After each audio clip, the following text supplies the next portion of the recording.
and join me in the pledge. I pledge allegiance to the flag of the United States of America and to the republic for which it which it stands, one one nation, nation, under God, indivisible, with with liberty and justice for all. Thank you, everyone. The next item is the open forum. So I will pass it to our executive assistant, Kelly Wynn, to let people know how they can participate in the open forum and to let us know if anyone is on the line to participate in the open forum. Thank you, Mayor. Of course, we always encourage residents to participate in our open forums. This is the chance for council to hear your comments. You can call now at 612-861-0651. You can also have your comments read by a staff person, and you can email those ahead of time by 2 p.m. on Tuesdays before council meetings to kwyn@richfieldmn.gov. You can also call and leave a message at 612-861-9711, and those comments can also be read by a staff person. Again, if you'd like to participate now during the meeting, you can call 612-861-0651. And I do have one person on the line if you give me just a moment.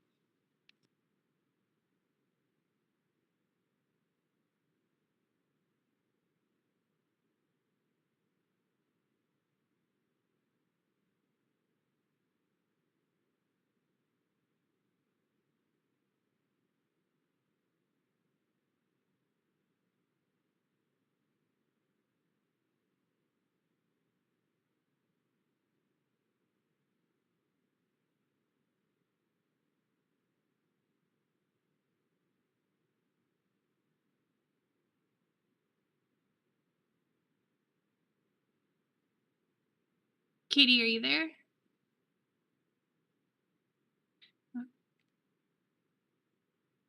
Katie, are you there? Yes, can you hear me? Yes. We can.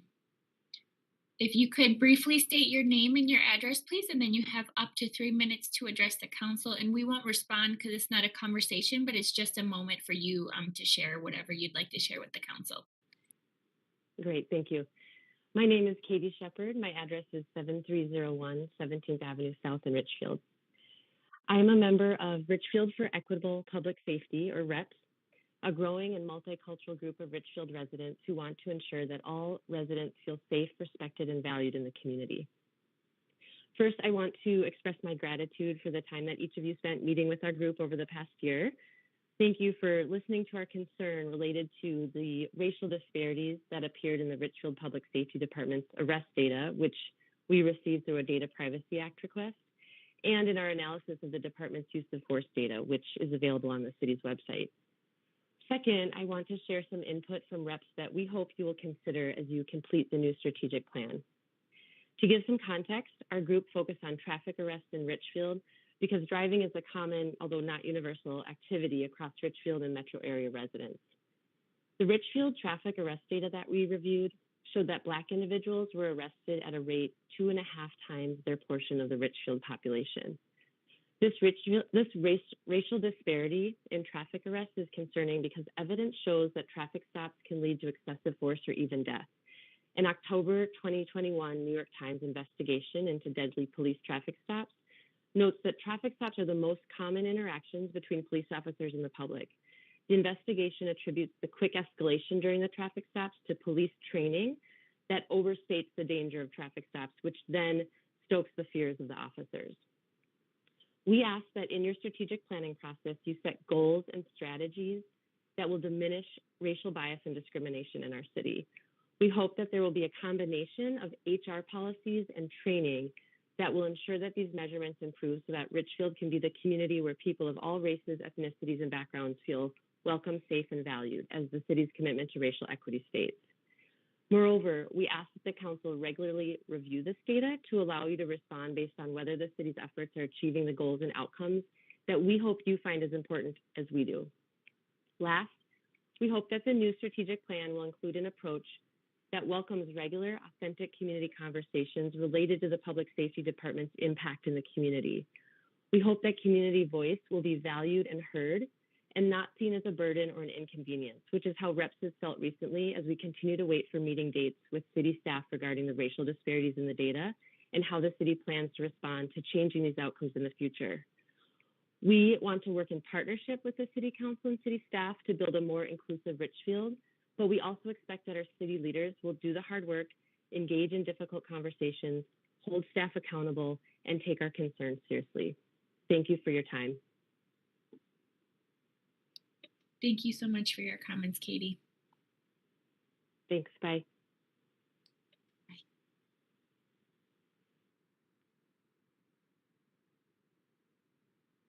Executive Assistant Wynn, do we have anyone else on the line for the public forum or the open forum, excuse me?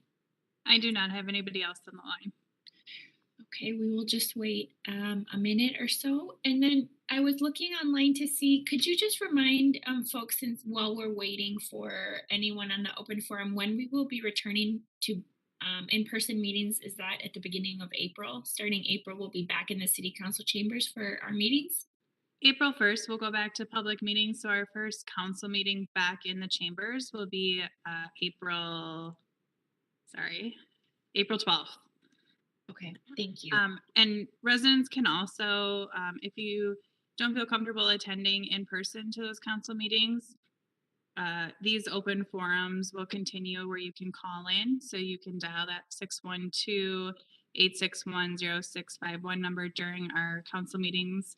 And you can also submit your comments via email before the meetings as well. And we can continue to read those during council meetings. Thank you.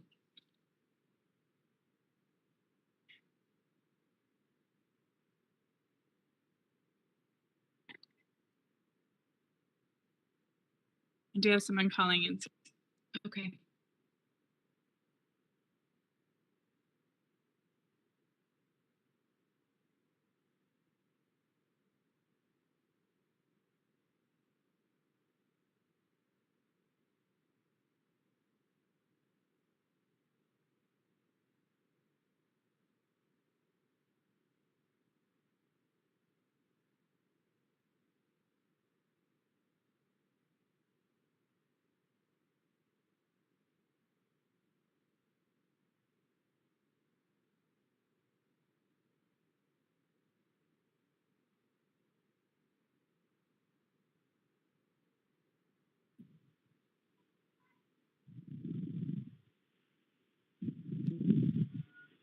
You can go ahead with your comments. Good evening. My name is Andrea Solano, and I am a resident at 7225 Harriet Avenue. And I am calling this evening because our neighbors are very concerned about the house on 7212 Harriet Avenue.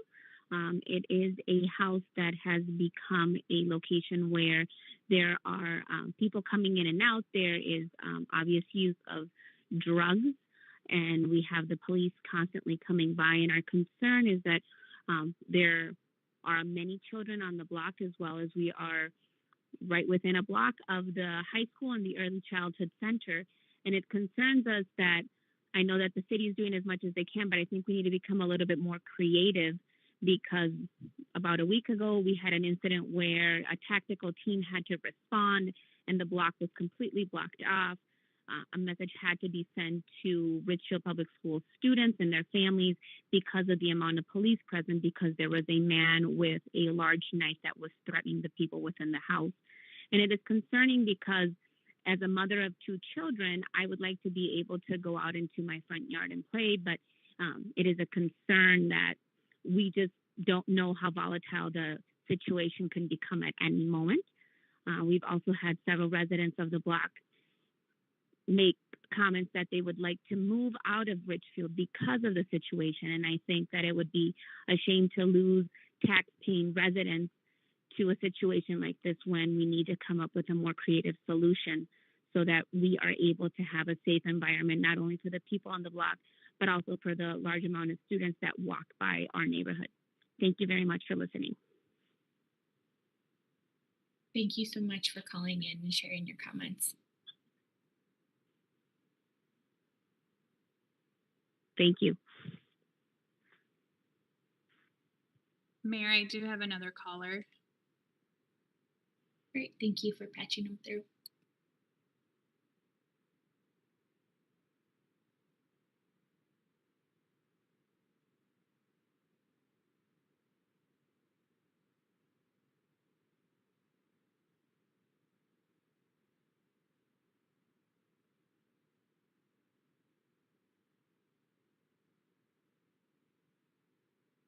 Okay, you can go ahead with your comments.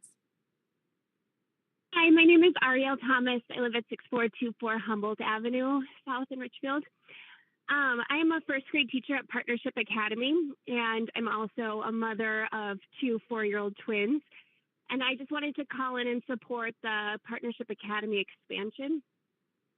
Partnership Academy is the only school in Richfield and one of the only schools in the Twin Cities that offers fully funded, like no pay pre-K for the whole day. And as I'm trying to cobble together pre-K options next year for my own two kids, and they're going to go to the dual language immersion school, and it's only 2 hours. So having to figure out a nanny or if they're going to daycare, and it's just such a struggle. And I know so many families feel that. And Partnership Academy, it's such an important part of the community. It needs to be expanded. There's so many students there. More families want to come. I know in my class, I have a student and he comes in every day from Farmington, and the family is working on moving to Richfield so that way they can send all 3 of their kids to Partnership Academy. I know that we expanded to middle school because students didn't want to leave and there weren't that many middle school options. And we need the space. There's just so many kids. We want to provide more services, more pull-out spaces, have 2 pre-K classrooms, and it's just such a need to expand. And so please, please, please support the expansion for Partnership Academy. The students need it, the teachers, everyone. It would just be such an important part of the Richfield community. Thank you. Thank you for calling in and for your comments.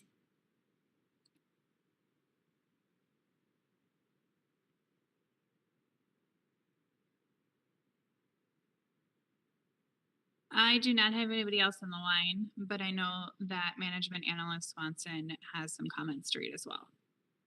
Okay.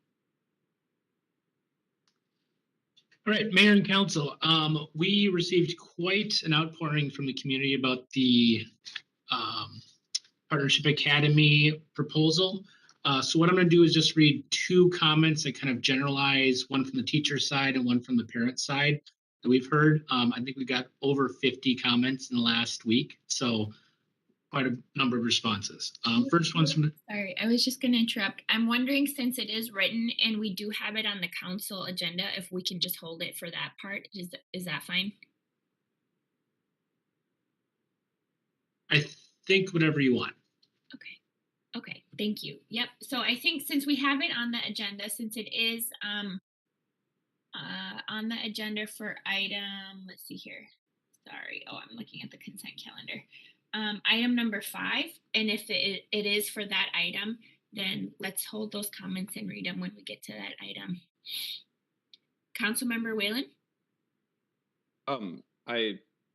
I would be open to that. I don't have strong feelings, but I also know we've discussed in the past not setting the precedent of turning every item into a public hearing.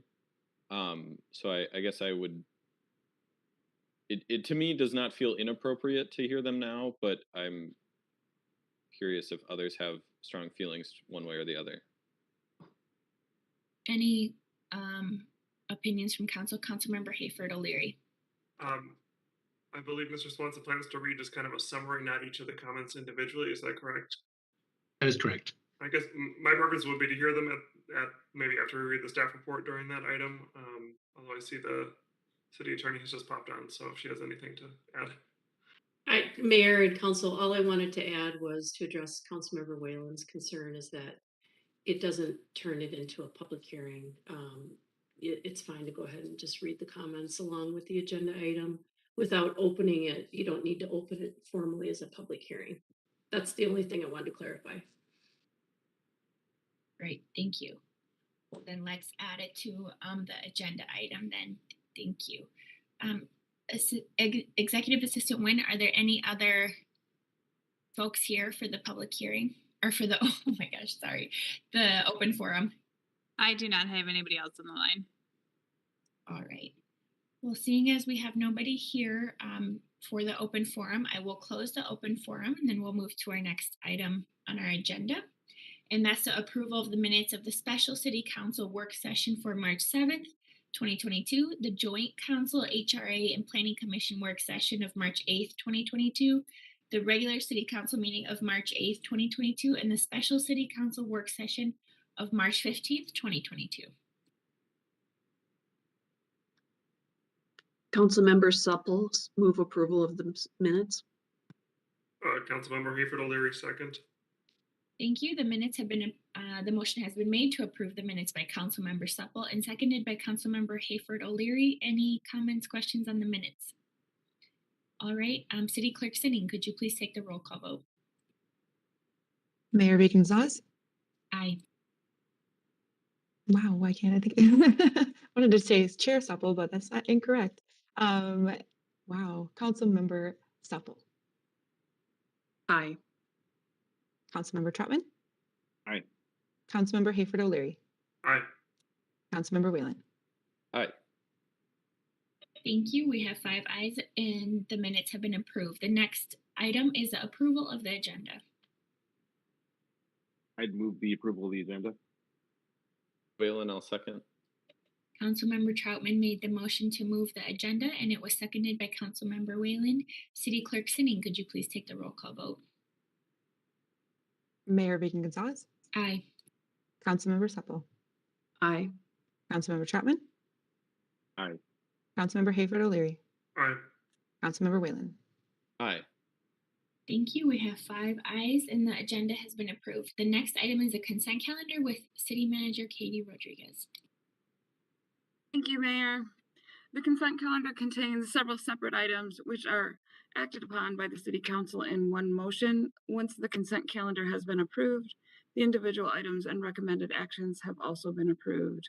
No further council action on these items is necessary. On tonight's consent calendar, item A, consider a resolution approving a request for a conditional use permit to allow Class 3 restaurant, fast food convenience restaurant at 466th Street East, Richfield Shops. Item B, consider the approval of a bid tabulation and award of contract to Park Construction Company for the 2022 concrete and mill and overlay project in the amount of $320,771.38 and authorize the city manager to approve contract changes under $175,000 without further city council consideration. Item C, consider a resolution of support for the development of affordable supportive housing with the lowest incomes on the property located at 6613 to 6625 Portland Avenue. Item D, consider the first reading of a transitory ordinance providing funding for certain capital improvements from the Liquor Contribution Special Revenue Fund. Item E, consider approval of a service level agreement with Dialogue One LLC for translation and interpretation services. Item F, consider the approval of both a sidewalk and utility easement and a temporary construction easement at Nicollet Avenue and 70th Street with Hennepin County so intersection upgrades can be completed. Item G, consider City Coalition letter commenting on Xcel Energy's 2020 to 2031 integrated distribution plan. And I submit all of these items for your consideration as part of the consent calendar tonight.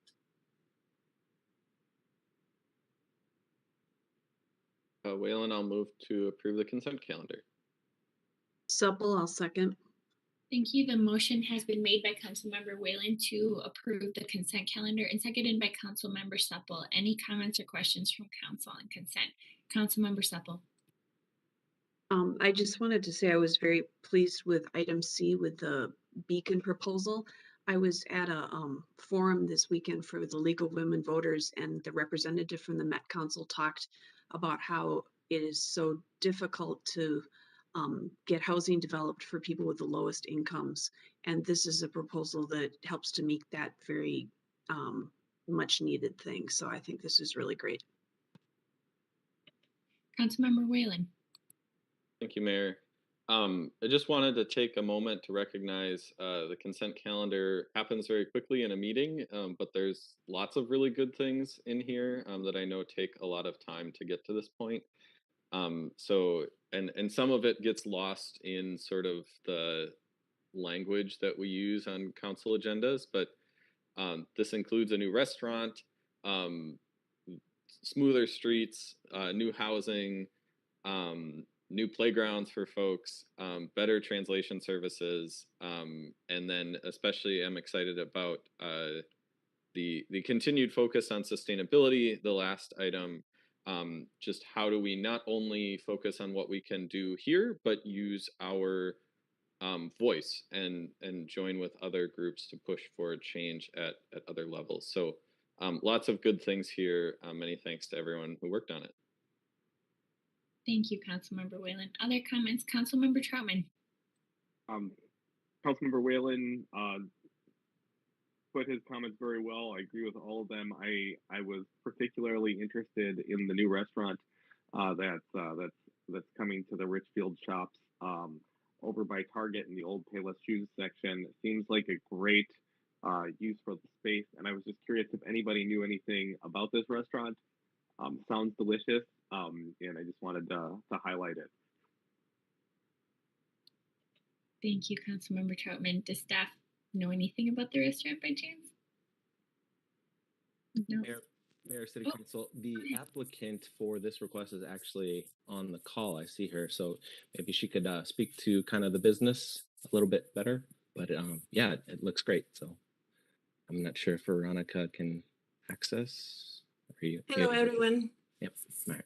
Hello. I'm here. I can hear you. Hello. Well, yes, as I explained before, we are doing ice cream shop, very much like Mexican traditional flavors, and we are doing it from scratch, which we are planning to use the less preservatives as we can. So we want to do as much natural as possible. And the second part will be burgers. And we want to combine our culture, like our food, with the burger, like traditional burgers from United States of America. So I am so excited too about that. And even though I already tried the burgers, I know the community will love the combination. That's fantastic. Can we expect to have ice cream this summer, or will it be more in the fall? We are expecting to do it this summer. Fantastic. Well, welcome, and we wish you every success. Thank you so much. And we look forward to being invited. For sure. Of course. Claro. Gracias. Okay, any other comments from council on the consent calendar? Okay, great. Well then, we had the first, the second, and City Clerk Sitting, if you could please take the roll call vote. Mayor Reagan-Gonzalez, Aye. Councilmember Sapple, Aye. Councilmember Troutman, Aye. Councilmember Hayford O'Leary, Aye. Councilmember Whalen. Aye. Thank you. We have 5 ayes and the consent calendar has been approved. The next item number 4, goes to Councilmember Whalen. Thank you, Mayor. This item's will be a public hearing and a second reading of the transitory ordinance to reaffirm ward boundaries to conform to redistricting requirements pursuant to Minnesota statutes and city charter, and consideration of a resolution establishing precinct boundaries and polling locations. During the regular city council meetings of February 22nd and March 8th, council and staff discussed the redistricting process with regards to ward and precinct boundary shifts and the designation of polling places. The city is to equalize the population contained within the city's 3 wards. The current ward boundaries are within the recommended 5% deviation. precincts must be fully contained within the ward boundaries. So the precinct boundaries have been modified to even out the number of registered voters per precinct and minimize the wait time for voters at the polling location. Staff used proposed population increases from future developments within the city to determine the proposed ward and precinct boundaries. Redistricting allows for the city to consider the ADA compliancy, safety, and location of polling places in order to reduce confusion of polling locations in future elections. Schools will no longer be used. School District 280 has asked the city no longer utilize schools for the 2024 presidential election and beyond. Voters that are apprehensive about entering a place of worship to vote can vote curbside at the polling location on election day or absentee vote before election day. Registered voters will receive a postcard from Hennepin County notifying them of their new polling location. The city must redistrict our wards and precincts by March 29th of this year. Ward and precinct boundaries and polling locations shall be effective for the conduct of the August 9th, 2022 primary election. So before we open the public hearing, would staff like to add anything more? Not much. I don't really need to add much more. As always, I and other election staff are available for any questions that residents may have, especially regarding new precincts and changing. I did use 3 precincts that we had used in the past for the 2020 election, so tried to stay as kind of normal as possible by utilizing locations that we've already used. The biggest change would be for precinct 7. It's no longer at Hope Church. It would be at the community center, and precinct 7 is now precinct 8. So it's a little, as far as like that polling place location anyways. The numbering that I did switch up as well, I actually went through all of the maps that we ever have had, even from when we were back to village days, and tried to figure out how they decided to number them originally and could not decipher. Even with redistricting that we did in 1982 that actually added wards into Richfield, they still did not change the way that they numbered the precincts. However, with the renumbering the way that it is now, it's more concise with what Hennepin County would like to see. With different cities, they are all numbering them in concession with their wards to make sure that they're clumped together more precisely. This helps with the absentee a lot, which Hennepin County does a vast majority of our absentee. And so that is why the renumbering happened. So residents will see a different number on their precinct, but the location would probably still be the same. But as always, residents, feel free to call me. My number is on our website. Otherwise, it is 612-861-9739. Feel free to leave me a message, give me a call. I'll get back to you as soon as I can to help find your precinct if you need. So, yeah. Oh, yes, thank you. And yeah, want to encourage any residents listening. The goal of this is to make it more intuitive, but that change is still inevitably different. So reach out for assistance if you are struggling to figure out where you're going to be voting. At this point, I will open up the public hearing. And Assistant Wynn, could you remind us of the phone number that folks can call if they would like to comment on this? Of course. Thank you, Councilmember Whalen. We always encourage residents to participate in our public hearings. You can call now live during the meeting at 612-861-0651 and have your comments heard by council. You can also submit comments ahead of the meeting to kwynn@richfieldmn.gov, and those comments will be read by a staff person.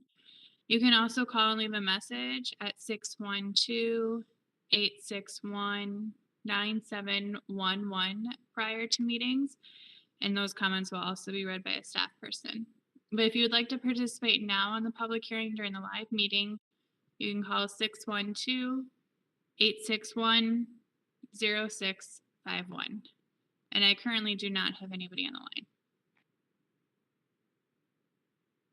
Okay, thank you. We'll give folks a minute or so to see if anyone calls in.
Assistant Wynn, do we have anyone on the line?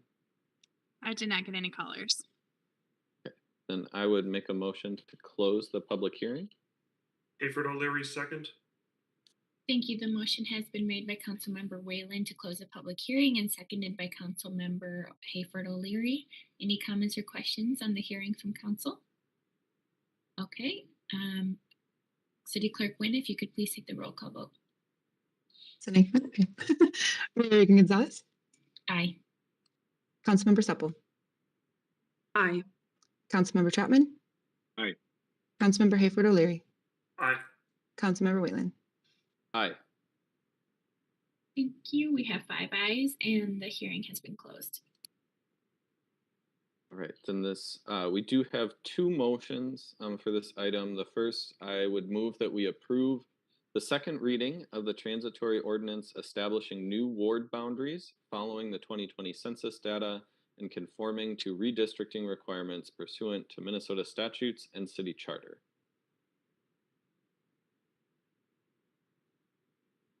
Supple, second. Motion has been made by Councilmember Whalen and seconded by Councilmember Supple. Any comments or questions from council? Okay, City Clerk Sini, could you please take the roll call vote? He still needs to do the second part of that as well. Sorry about that. I believe we probably need to vote twice if Attorney No. Teachin. I don't believe so. Mayor and council, I had sent a message to Councilmember Whalen advising that I recommended 2 separate motions since we're voting on an ordinance and then a resolution. So even though they're connected, I think it's cleaner to do 2 separate motions in this instance. Okay, thank you. Thank you. Yep. Okay, City Clerk Sini, could you please take the roll call vote? My bad. Okay. Mayor Reagan Gonzalez, Aye. Councilmember Supple, Aye. Councilmember Chapman, Aye. Councilmember Hayford O'Leary, Aye. Councilmember Whalen. Aye. Thank you. We have 5 ayes and the motion has been approved. And then I will make the second motion that we approve a resolution establishing new precinct boundaries and polling locations.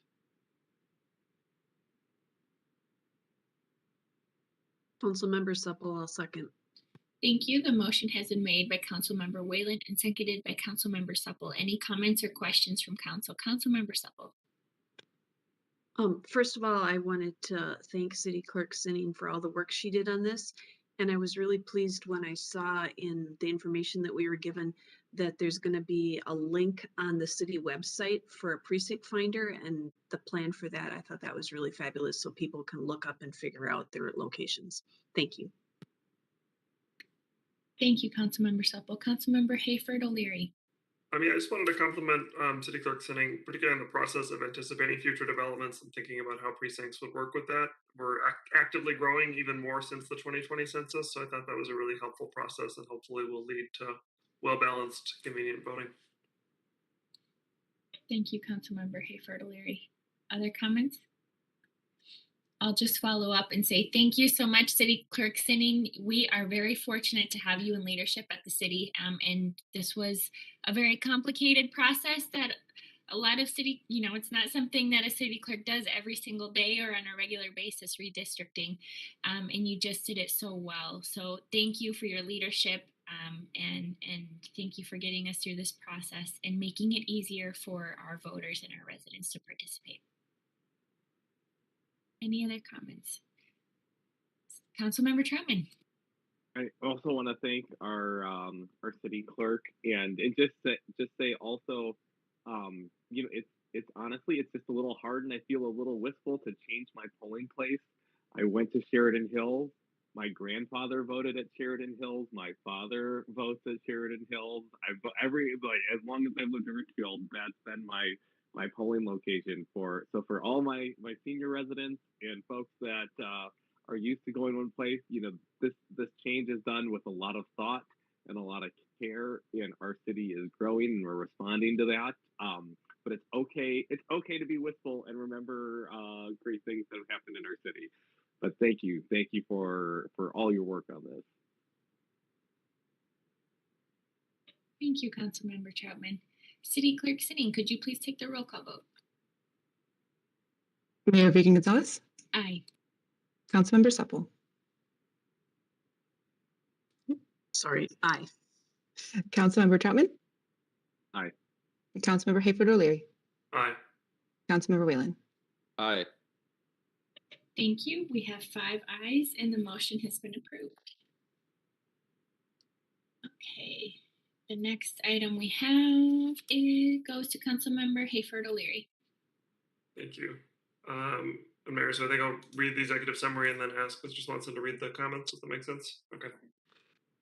Okay, so this item is to consider a request for an amended plan unit development, final development plan, and conditional use permit to allow construction of a building addition to an elementary school at 6500 Nicollet Avenue South. Partnership Academy, the applicant, a preschool through grade 8 charter school, was granted land use approvals in 2018 to develop a school building at the northeast corner of the Hub Shopping Center at 6500 Nicollet Avenue South. The property is zoned PC2, Plan General Commercial. In response to enrollment and increased programmatic needs, the applicant is proposing a 5,962 square foot expansion on the north side of the building, an area of the property that is currently being used for parking. This expanded area will house 4 additional classrooms, an administrative office, student support spaces, and additional restrooms.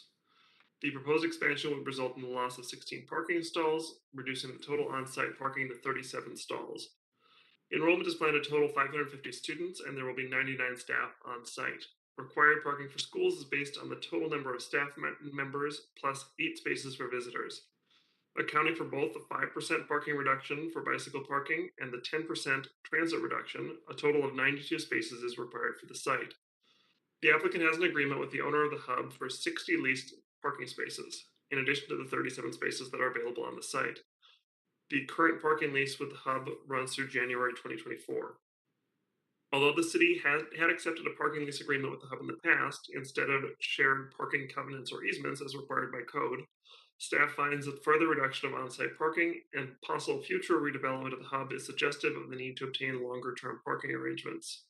The applicant has put in a good faith effort to secure additional parking spaces through potential acquisition of an adjacent property, either 6412 Nicollet Avenue South, currently a Leanne Chin restaurant, or 6440 Nicollet Avenue South, the Richfield Medical Building. The applicant has provided staff with possible parking scenarios on both of these properties, totaling upwards of 80 off-street parking spaces.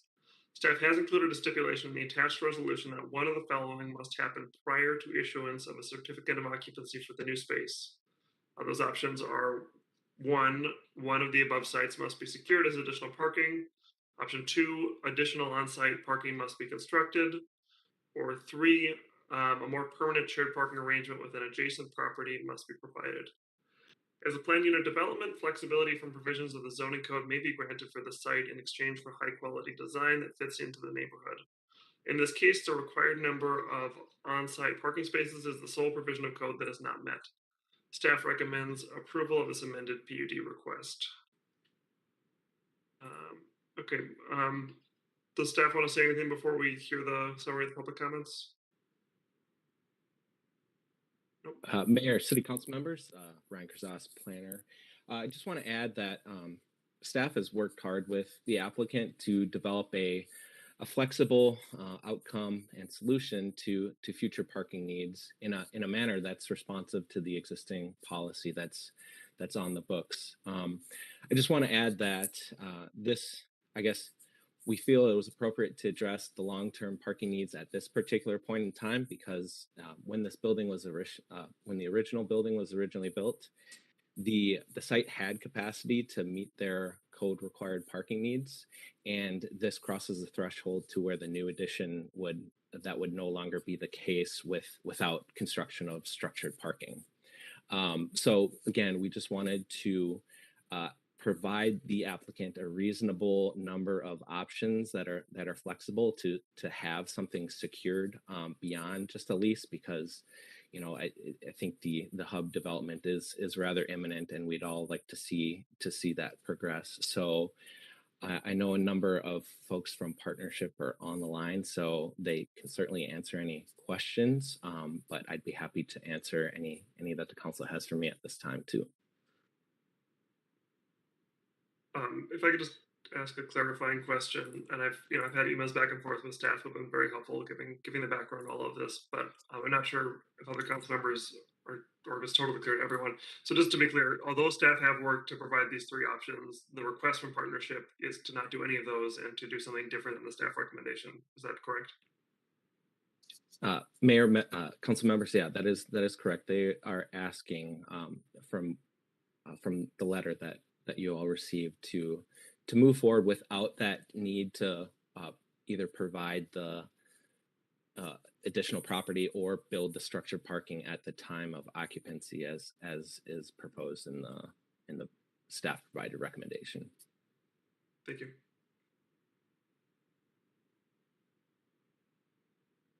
Other questions from council members? Otherwise, we can make the motions and then open it up for discussion as well. Could we hear the summary of the public feedback first? Yeah, thank you for that reminder.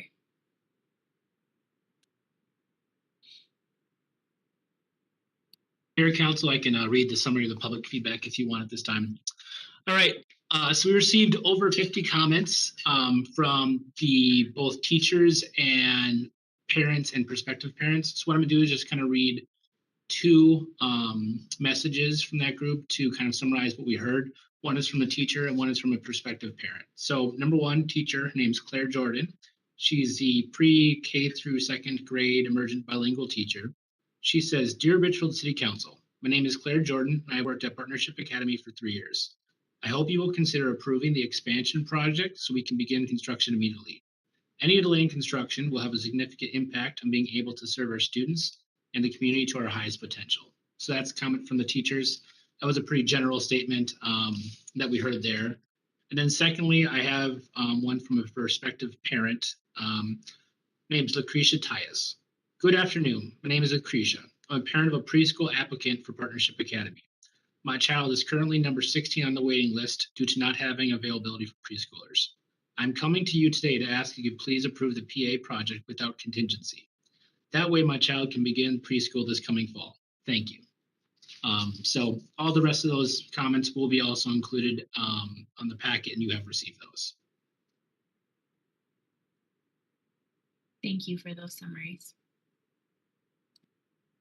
Okay, I can make a motion so we can discuss the motion. I recommend we approve the attached, or I move that we approve the attached resolution authorizing an amended plan unit development, a final development plan, and a conditional use permit.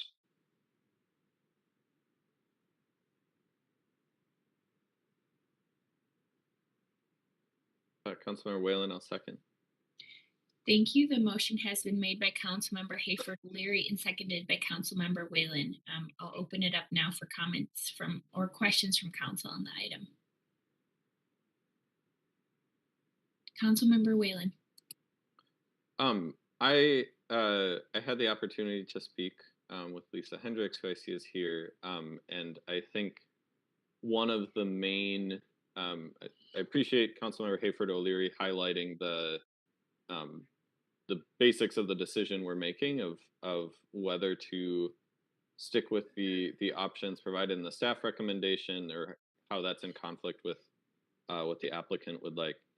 I was hoping that Ms. Hendricks, if you're willing, you could speak to when we spoke that you had some concerns about the practicality of any of those three options, and that is why so many of the public comments were focused on this idea of without delay. Could you speak to why pursuing any of those three options would lead to a delay? Yes, thank you. Good evening, everybody. And to answer your question, Councilmember Whalen, actually, before I do, I just want to say thank you to the members of the City Council for taking time to speak with me over the last couple of days, and also to the city staff for really working through this with us for quite a long time now. We've brainstormed lots of options, and so we wholeheartedly appreciate all that has gone into this. I think the biggest concern that we have about a couple of the options is, especially with the need to acquire an adjacent site or do the structured parking, those would we wouldn't be able to move on either one of those rather quickly, and our financing would be contingent upon getting either of those options in place. And so although we've had really positive talks with the medical building next door, and they are, hoping to relocate in the near future, they're just not quite there yet, but it is pending and hopefully will happen in the future. So that would be a great option for us, but kind of waiting on that. We would not be able to move forward with our financing without having that kind of finalized. And then, so we would kind of just be waiting for them to go through their process, which would obviously delay construction quite a bit. The other option of having structured parking on site could work for us, and we definitely would be willing to move forward with that and invest in that. We have support from our financing team that we could acquire that additional debt for the structured parking.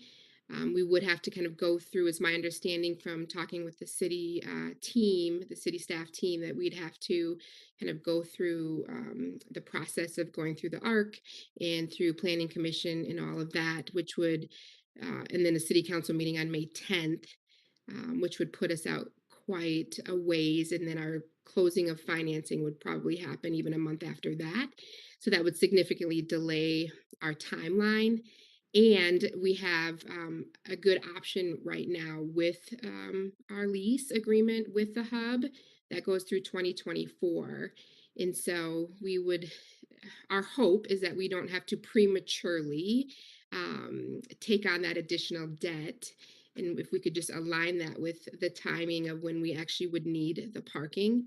We also understand, I think, the concerns that the city staff and others have had about that, but that is our hope, is that we would be able to move forward, because we definitely do have an option to do structured parking, but we also have a very good possibility, we believe, through our conversation with the medical group, that could we could get to an agreement with them in the near future as well. So I think those two options would cause the delay. And then that third option of having long-term parking lease in place with an adjacent property. We have talked to a few folks in the area, and there just isn't anything other than the hub right now that seems feasible for a longer term lease. So I hope that answered the question, Councilmember Whalen. Yes, thank you. And that's clarifying. And could staff speak to, I think, part of the concern is there have been some situations where we've had agreements with developments that have needed more parking to meet our code.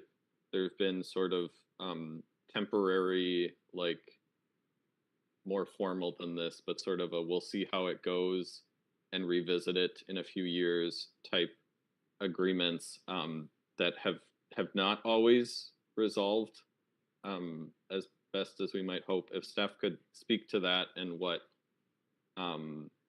might happen if there's not the recommended agreement today. Mayor, Council. So there are a couple situations that the city has pursued previously. They both were, and I just want to first draw the distinction that those were in relation to two auto dealerships on the south side of town. Both of those situations were more so related to less mission critical aspects of their operation. And the distinction in this case would be that these parking stalls that we're discussing can there's a pretty straight line as to the need of them. They would be used by staff who would be entering and exiting the building, whereas the auto dealerships were more so related to inventory and other aspects of their use. The employees had enough parking, and customers did as well. In those two cases, those applicants were given extra time and the kind of good lessons as to the difficulties as it relates to enforcement, because things happen all the time, circumstances change, and when there's a situation where improvement gets built and there's an obligation to complete other improvements, it puts the city in a tough position to enforce on those requirements. So that, in general terms, is those circumstances. Melissa, did you want to add anything that kind of distinguishes those cases from this? No, I think you generally covered it, Ryan. Okay, then I know I've taken up a lot of time, but thank you to staff. To me, it seems, I am genuinely curious where other council members stand. To me, it seems it does come down to sort of the question that a lot of conversations have come down to, of like how okay are we with the possibility that people may end up parking on streets, which are open to parking. It's legal, but we've certainly had feedback from some residents that they don't want to see that. And so I guess I'll open it up to others to share their thoughts. Thank you, Councilmember Hayford O'Leary. So yeah, in response to what Councilmember Whalen said, I should maybe just want to push back slightly on the way he framed the problem, just because I do think that's an important question if we were talking about changing our parking policy, which if that were the discussion, I would absolutely say, yes, we should not have parking minimums. So as somebody who thinks that, I feel like kind of torn here, because I do think that I do see a lot of harms in us strictly imposing our minimum. Either we're putting them in a bunch more debt for this tiny impractical parking structure, or maybe even telling them to tear down an affordable commercial space and make that a surface parking lot right in the corner in our downtown. Those are bad outcomes.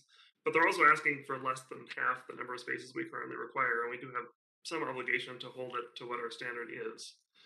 So I feel really torn here. Even though it has been unsuccessful in the past, I do kind of like the model that we used with Audi, which was to have financial penalties after a period of time that they have not made progress in building a ramp, or in this case, in pursuing any of the solutions. I'm not sure how that would work with the financing issue Ms. Hendricks raised, if that would still be a concern of investors. But I guess my thought is the staff recommendation, because of the situation of this site, seems like three kind of extreme options. I would love long-term for the hub options to be clearer, and they can get involved with that when the hub knows exactly what they're doing, or when we as a city have that important conversation about parking and perhaps change our standards or relax our standards further. So I guess I would like to, I don't want to completely let them off the hook in terms of, I think their current ask to just take our word for it. Although I trust Ms. Hendricks' organization. Every applicant always wants the maximum amount of flexibility, and I feel like we need something given our current policy direction. But I guess I am very much open and supportive of something little bit with a little bit more wiggle room than the staff recommendation. And for me, that would be the direction of the Audi thing. And I sort of bounced ideas off staff. They have, perfectly legitimate reasons why that's been a problem, and it may not be appropriate here. But I would suggest that we follow the Audi model with 2 years rather than 5 years before they have to return with the plan or start paying penalties. Councilmember Troutman, did you have your hand up? Thank you, Mayor. I just had a question for staff with regards to the recommendation, and maybe you could speak to it. I'm less concerned with the long-term parking as I am with the long-term development and redevelopment of the hub. And I was just wondering if you could speak to that. I'm concerned that what we would do now would limit or negatively impact, not necessarily whether there was parking somewhere, but whether we had the right kind of development that we wanted. And right is maybe a value. Are we preserving options for the future, or are we trading options for the future with both the staff recommendation and then the school's proposal? Could anybody speak to that? Mayor, Council, maybe I'll just offer this. In terms of the future kind of for this area of the city, it's a high priority redevelopment area. We would want the hub to be as successful and as efficient with their land use as possible. So we wouldn't expect, nor have they necessarily expressed an interest to provide additional surplus parking beyond what just meets their needs. Definitely hear the concern about sort of what the area looks like, and I think Councilmember Hibbert O'Leary makes a great point about maintaining that street corner on kind of one of the important corners of the whole site. So, I think again, what we were trying to do is preserve options that they could pursue. And one of those options would include securing additional land. They could still continue to lease from the hub, but yet still have control to provide parking at the medical office, for example, should the need arise. So that's a scenario worth, I think, highlighting, because I think that preserves kind of being able to meet future goals. So. Okay. So if they did do that, so they could purchase the land now, which they're not in a position to do. They could find a lease, which they say they're not able to do. And then the purpose of and forgive me, I'm just trying to make sure I understand the purpose of the proposal now, or the staff recommendation right now, is to comply with our parking policy. But I'm not sure. So we're complying with our parking policy, but how does that fit into what the hub will look like in 15, 20 years as it's redeveloped? Yeah. So the intent is that the hub need not sacrifice any developable area to provide parking for a off-site location. Okay, good. That's what I thought. I just wanted to be sure that was the case. Thank you. So I have a couple follow-up questions after it kind of goes along a little bit where Councilmember Troutman is. So I'm hearing from staff, and it makes perfect sense that the hub development would not sacrifice any high, value priority land for parking versus, redevelopment space. That makes sense. So essentially what the hub is providing is, in the meantime, leased space for Partnership Academy parking now and into the future until that space will be redeveloped. So their plan and interest is to purchase the property next door, but the clinic is not, the timing isn't right for the clinic to sell the property right now, as it relates to the timeline that the city is on, to say, yep, we feel comfortable because you guys have secured the clinic space. So I guess I'm interested in exploring an option like Councilmember Hayford O'Leary said. If the applicant is telling us that they have the money and are able to put the structured parking on site, is there a possibility where the timing works where we say we're going to approve them going forward and that gives them more time to work with the clinic, and if they don't do that, then they will have to do their structured parking. And I don't know how the timing of all that works. And so in terms of developing the extension of the building, but is that a possibility versus what we did with Richfield, Bloomington Honda?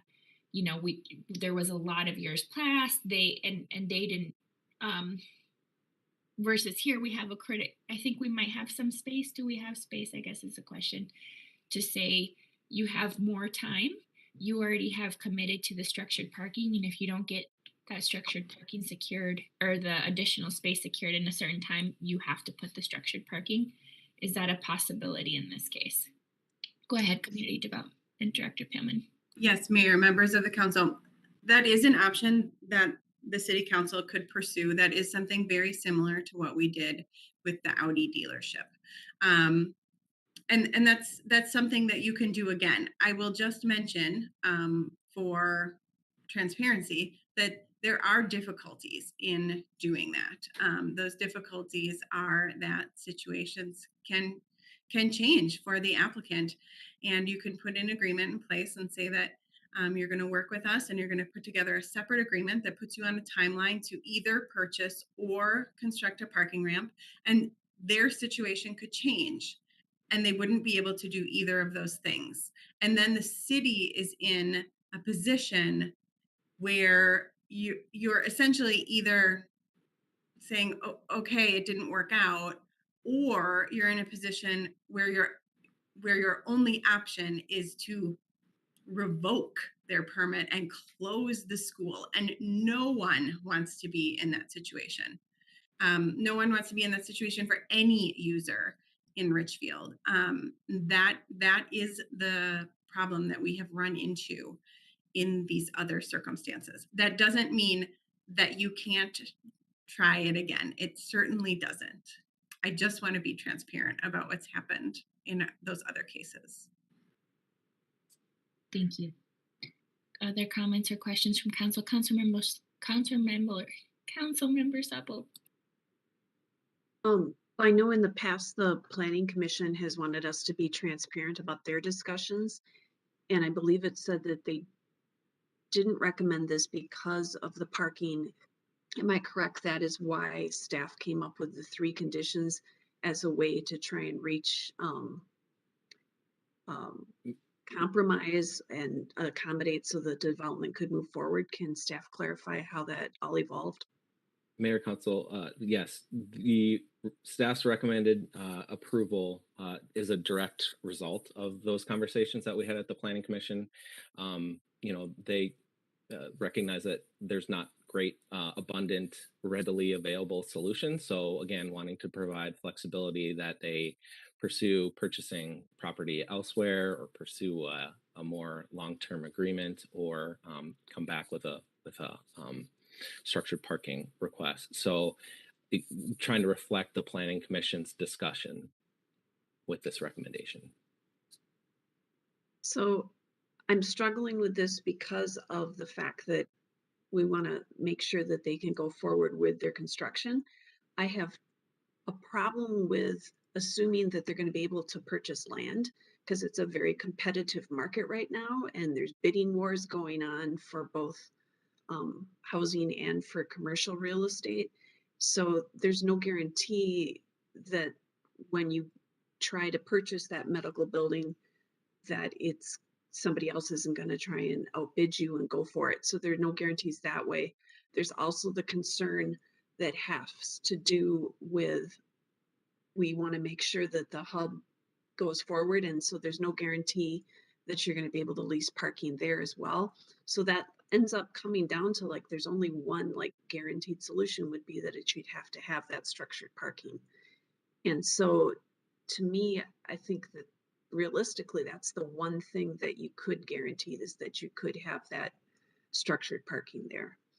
So I don't know how much that would delay the implementation, but can you speak to that of if you go, what the timeline would be if you go forward with that structured parking?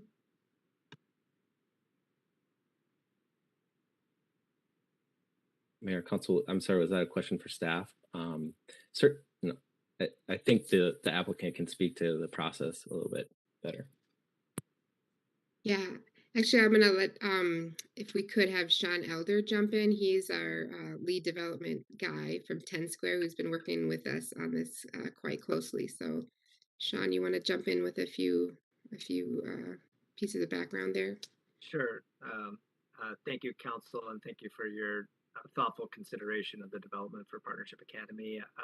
As it relates to the structured parking, as Ryan had mentioned, we would need to go through another public approval process for that. We're actually working on those concepts for those plans that meet the parking requirement and would need to submit that I believe next week to go through the ARC Administrative Review Committee, the April 27th Planning Commission, and then come back to the City Council on May 10th for structured parking approval. That structured parking would then be included in the school's financing and part of their bond structure and additional indebtedness to complete that structured parking. And we would escrow those funds with the trustee and would preferably want to pursue a parallel path to if the medical clinic is able to confirm its future location, to then use those escrowed funds towards the medical clinic for surface parking. That is the preferred pathway for the school if in fact we do need to meet these initial parking requirements out of the gate. I think as Ms. Hendricks mentioned, we're trying to align the school's additional bonds and debt service for those bonds with when the parking need actually arises. And because of the unknowns with the hub, that could be January 2024 when the existing lease happens, or it could extend further, or an agreement with the hub for their future development could include parking opportunities. So I think that's the request for the school, is to align the additional funds. I'll just note with the timing of the need. I'll just note that the school, under existing bond covenants, is allowed to take on this additional indebtedness for these purposes in the future. And so that would be the process that we would pursue if we had approval that had the contingency requirements of additional acquisition. We would also do a parallel approval for the structured parking. And the timing of that, as Ms. Hendricks mentioned, would be the May 10th City Council meeting, a likely June closing on the financing, which makes it a challenge to complete that project for the fall.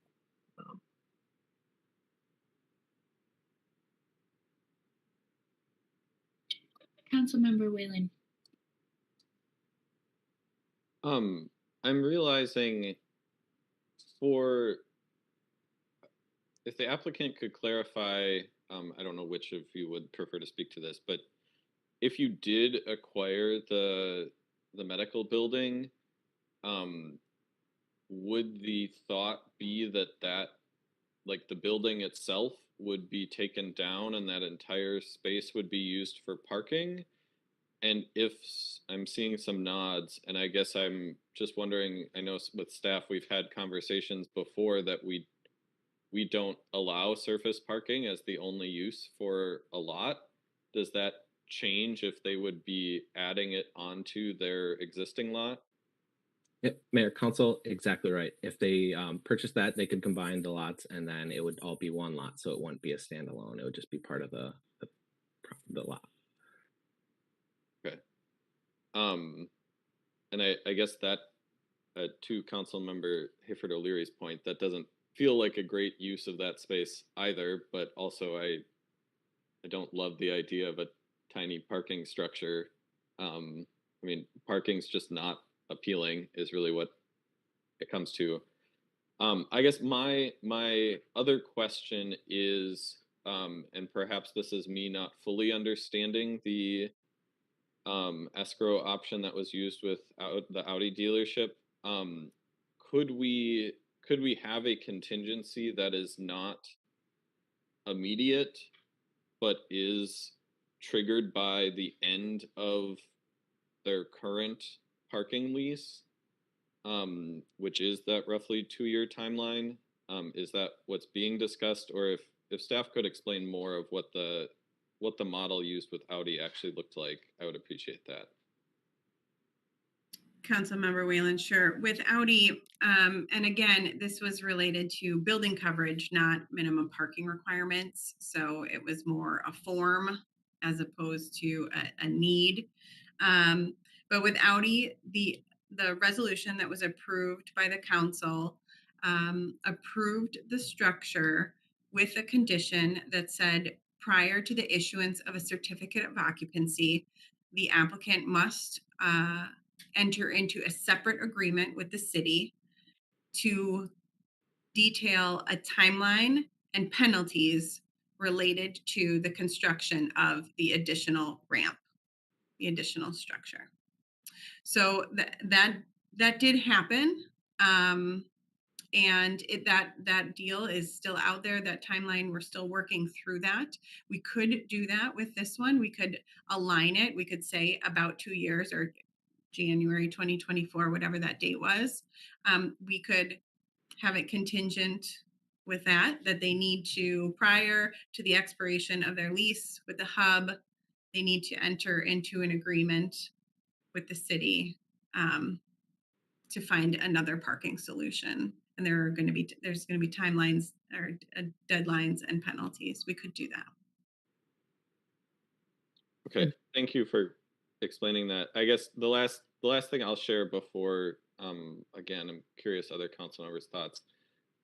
The more I think about this, the more I land on that it's certainly not ideal. I understand why we have parking minimums. But to me, like, the absolute worst case scenario is that there's like 50 people parking on side streets for some amount of time, and there are worse things that could happen. And so I guess I recognize the inherent risks of not having more strict guidelines in place now, but I'm leaning toward having more flexibility, that the benefit of what the school is trying to offer, the benefit of being able to adapt to what else is happening in that area, seems more important than avoiding people parking on the street. Councilmember Whalen, I have a response to that. I am in agreement with you on that. The part that I'm stuck on, and if we can get clarification from staff, are we going to be able to make them build a structured parking if there's no options? That, I mean, that's to hold that, because there's a big gap. And will we be able to, whether it's, in a couple of years or whenever, can we hold the applicant to, you will have to build that structured parking? Because yeah, Councilmember Supple's right. This is a super volatile market right now, and that hubs area is it's really tricky. And so I am concerned about the feasibility of purchasing. And so what is the mechanism? Do we have a strong mechanism to say, all right, we haven't made it to that point, and they have access to the financing to build that structured parking? I know you talked about that, but I'm still not understanding making sure that they do that in a future date. Mayor Reagan Gonzalez, if you approve their addition contingent on them providing a minimum of 80 spaces, you don't have to spell out all of these options, but you have to say they have to at all times be able to provide a minimum of X spaces. And if at some point they come back and they cannot, you can revoke their permit. It's a very unappetizing thing to do, but you ultimately would have that authority. You could say you do not meet the conditions of your permit, you must close. You could do that.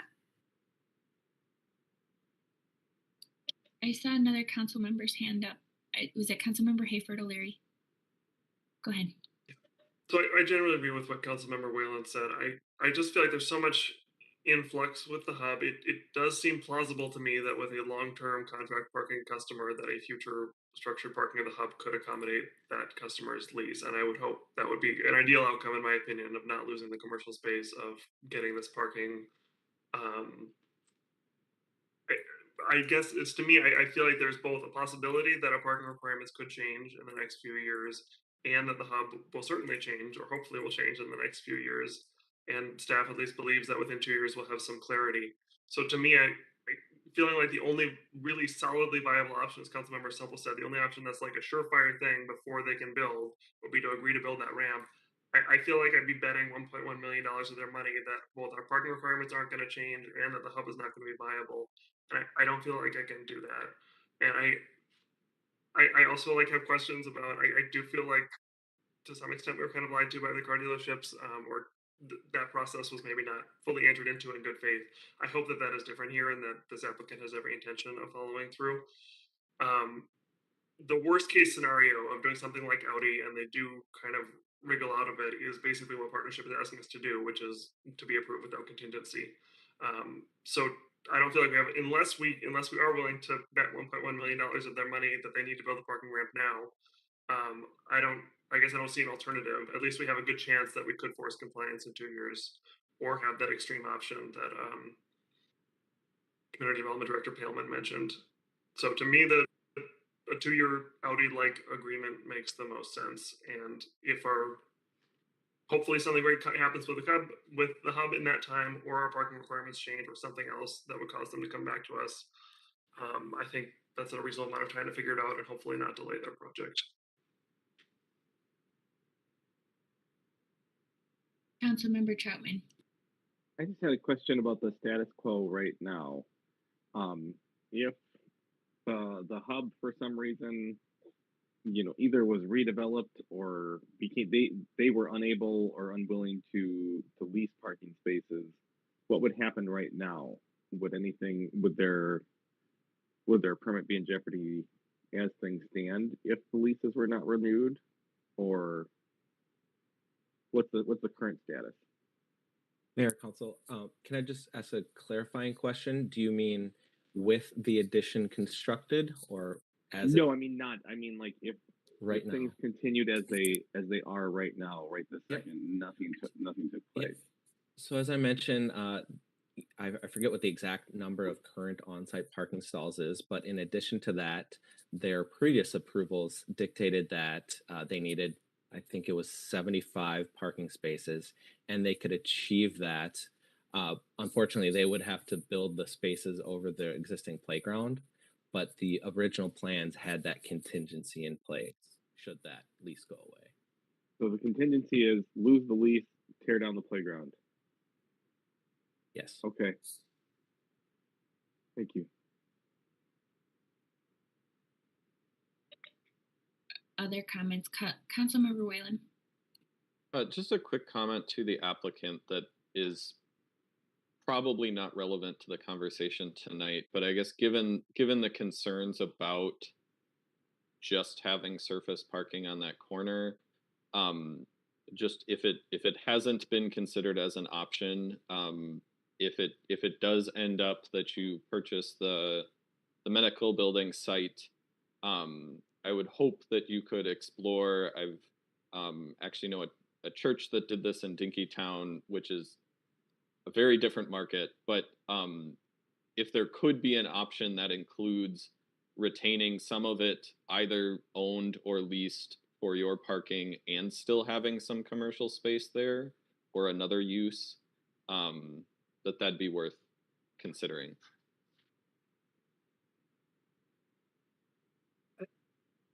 I know this. This is Sean again. I know the school is always looking for additional space.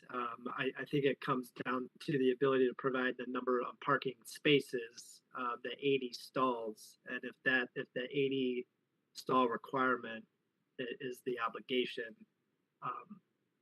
it's difficult to make those numbers work by keeping that structure. And if I understand it, if that site is acquired, that would just be an administrative approval of that surface parking on that site, if I'm correct. Yep. Councilmember Sepple.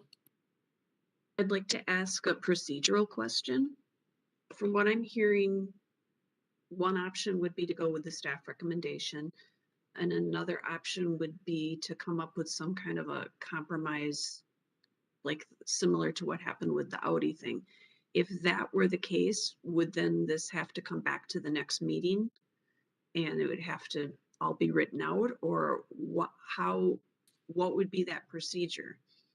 Because it seems to me those are the two viable options at this point. I don't think we can just say, hey, you can just have it with no contingencies. So I'm just wondering what the procedural possibilities are. Mayor and council, I can maybe address that first, and then if Director Palman has any other thoughts, she can weigh in as well. I think you have a couple of options. You could, right now you have a motion on the table. If there are some proposed amendments or an alternative that somebody would like to make a different motion, you can do that now if you wish to do that. If you feel as though you need more time to craft something in particular, you can give staff direction and we can come back. If there's time to do that, I guess I would look to Director Palman and Planner Chrysos to address that, but those are my thoughts.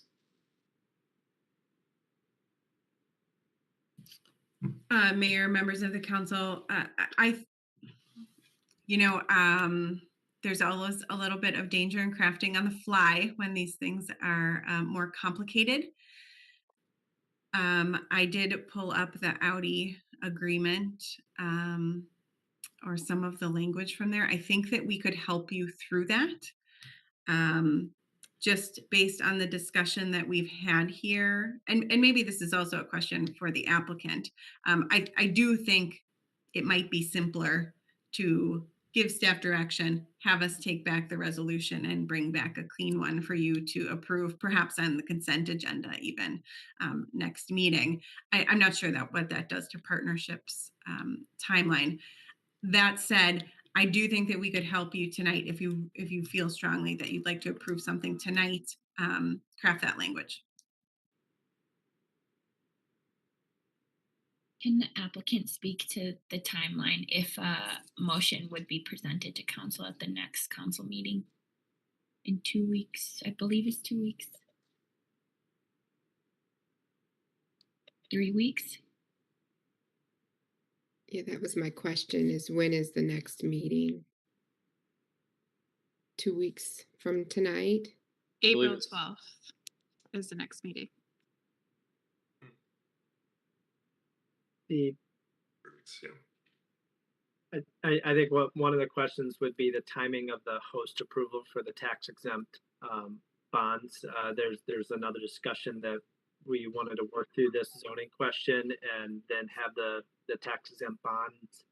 So if this was approved tonight, then we would pursue the host approval for the tax exempt bonds at the next meeting.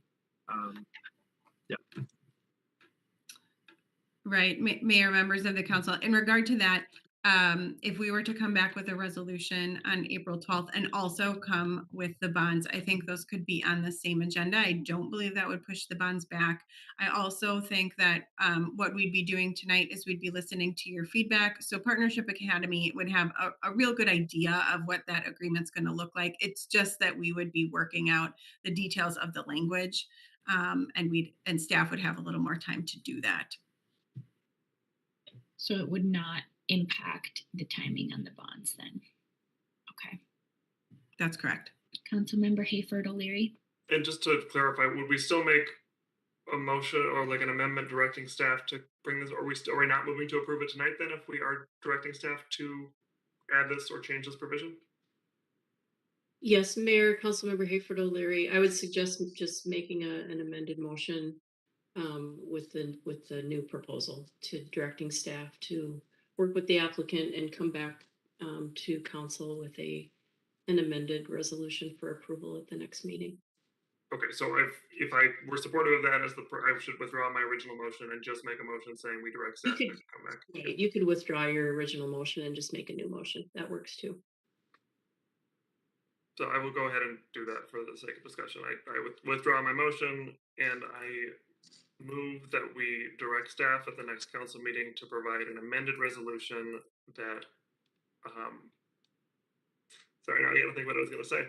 That within 2 years requires them to comply with the parking options that were described,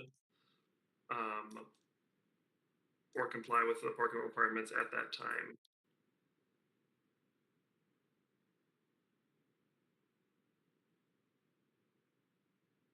I guess as the seconder of the original one, I'm okay with withdrawing it, and I'll second the next motion. Okay, so the original motion has been withdrawn. So would someone like to you already made I guess you already amended and made the new motion. So do we need a second on the new motion? Or you're okay, Councilmember Supple, with the amendment that Councilmember Hayford O'Leary made? Okay, so the motion has been withdrawn and amended by Councilmember Hayford O'Leary. And that second motion, the amended motion, was seconded by Councilmember Supple. Any comments or questions from council on that item? Councilmember Supple, and then Councilmember Troutman following. I just want to clarify Councilmember Hayford O'Leary's intent. So your intent is that in 2 years, they should be in compliance with whatever the parking standards are at that point. Could be one of the options that were mentioned. And then what happens if they're not? My hope is that they will model after the Audi agreement with financial penalties after 2 years if they do not comply. I guess I just wanted some acknowledgement that it is possible, even within the last 2 years, our parking requirements have slightly gone down with the bicycle option. So I just want some allowance that if the rules change between now and then, I expect it to be the rules at the time that they comply with. Councilmember Troutman and then Councilmember Whalen. I would yield to Councilmember Whalen. I think he had a question related to Sean's question or to Councilmember Hayford O'Leary's question. Mine was unrelated. Okay, go ahead. Thank you. I was just going to clarify, I've heard the word escrow used in different cases and it doesn't always mean the same thing. Is what you're describing, Councilmember Hayford O'Leary, and what was done with Audi, was there money expected and put into escrow up front, or was there a financial penalty later on if something was not done? I believe both, but I think Community Development Director Palman could answer that better. Councilmember Whalen, we are holding money in escrow, yes, for Audi. That was money was given up front, and that was part of a guarantee. If they do not comply, we are allowed to retain that money. There's language in the agreement that allows for that. And I believe that's the way we would look at structuring this. What we would come back to you with next week, though, is a resolution directing staff to work with the city attorney, which is what we did on Audi, to work with the city attorney and Partnership Academy to craft this separate agreement that details all of those things. It details the timeline. It talks about when an escrow would be due, those types of details. We would not bring all of those details back to you for discussion.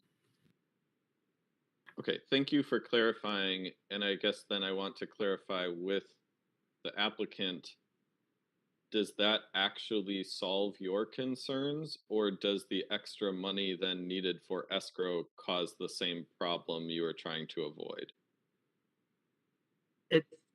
It does. I think from the tax exempt bond issuance, the bondholders would need to see that the school take on the financing to complete that obligation that's identified, and there needs to be a time certain date of when those funds are used.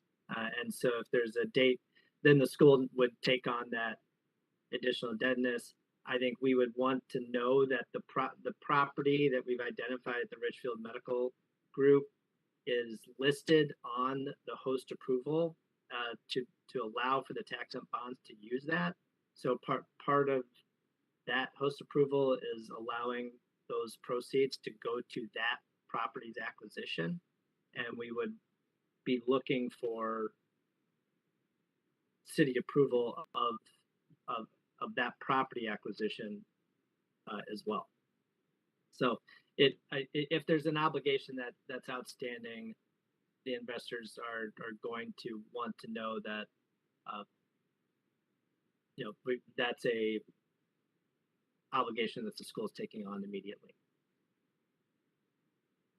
Okay, so to make sure I understood that, you would be able in the timeline you are hoping for to just include this additional financial need to set aside for the future purchase of that property or future construction of structured parking that could be incorporated into your current timeline or would add on to it?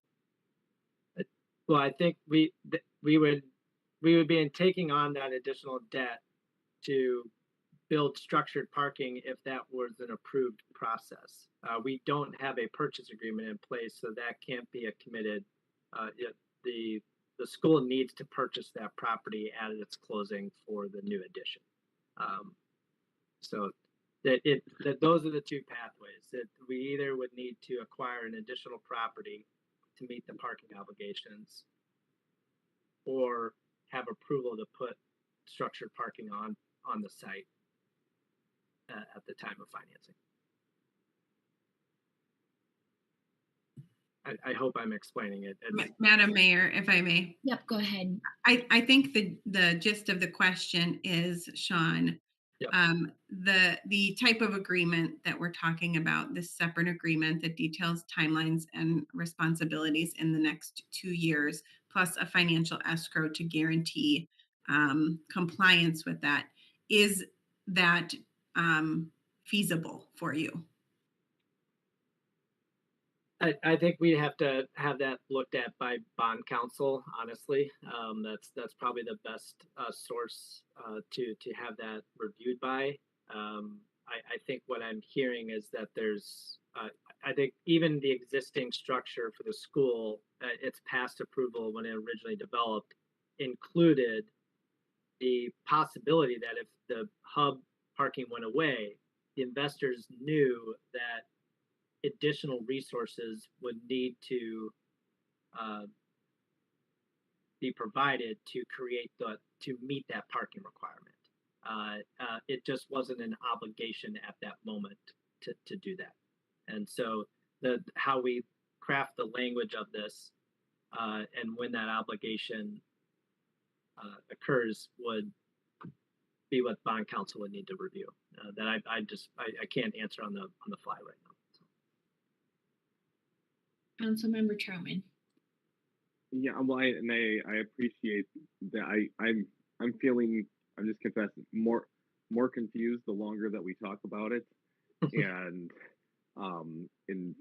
if I could give my 20-second summary, you have the capacity to ask for additional capital, and that capital would either be used to acquire the building, or in the event you could not acquire the building, to build structured parking on the land you currently have. Is that correct? And that those funds would be escrowed to the city pending the resolution one way or another, and that would be part of the bond offering. Is that right? Or am I missing it? That sounds like what was done with Audi. I think with the use of tax exempt bond proceeds, that's another question. I think the conversation has been escrowing that with the trustee and then having a date certain of when those funds need to be used. Okay. Um, Great. And you don't have to answer it now. I'm really glad. It sounds like your consensus to table it, just so we can have more clarity. That sounds great. I did have an unrelated question. If we acquire the medical center, would that be taking more commercial property off the tax rolls? Then would we lose? Would that be about $20,000-$30,000 a year in revenue that we would lose as a city? 30,000. Yeah. So that's another consideration as we think about whether or not to continue to lease other space. The correct understanding, there's just because we lease the space, the taxes still the spaces we still pay taxes, commercial taxes on that space. So I just say that's not a great outcome for us either on that front. Thank you, Councilmember Troutman. Councilmember Whalen. Thank you, Mayor. To that last point, Councilmember Troutman, I don't think that is our decision, whether or not they purchase that. That's a private transaction. So important to consider the impact of it, but that is not our decision. I guess my concern with the new motion on the table is that it seems to have, it doesn't seem to have actually addressed the request from the applicant, and I worry. I guess I am inclined to offer even more flexibility, and take on more risk that the parking is less likely to happen, that we maybe are more likely to be stuck in that place of the nuclear option of revoking the permit or living with a non-ideal situation. But I guess it sounds like the complications of the escrow and the whether financing will be able to be put into that cause the same delays that having money set aside for structured parking would. And so I guess I'm wondering if a continuation of something more similar to what currently exists that says this is the required number of parking spaces, and if you're doing a lease for now, that's okay, but if that lease goes away, you have to figure out a different way to have that many parking spaces. I guess I wonder if that is a less complicated option that allows the applicant the flexibility they need while still requiring the amount of parking that we want and still having that same time window if the hub gets redeveloped and suddenly has a construction fence around it, and even after it's constructed does not have parking for them, that then they have to pursue a different route.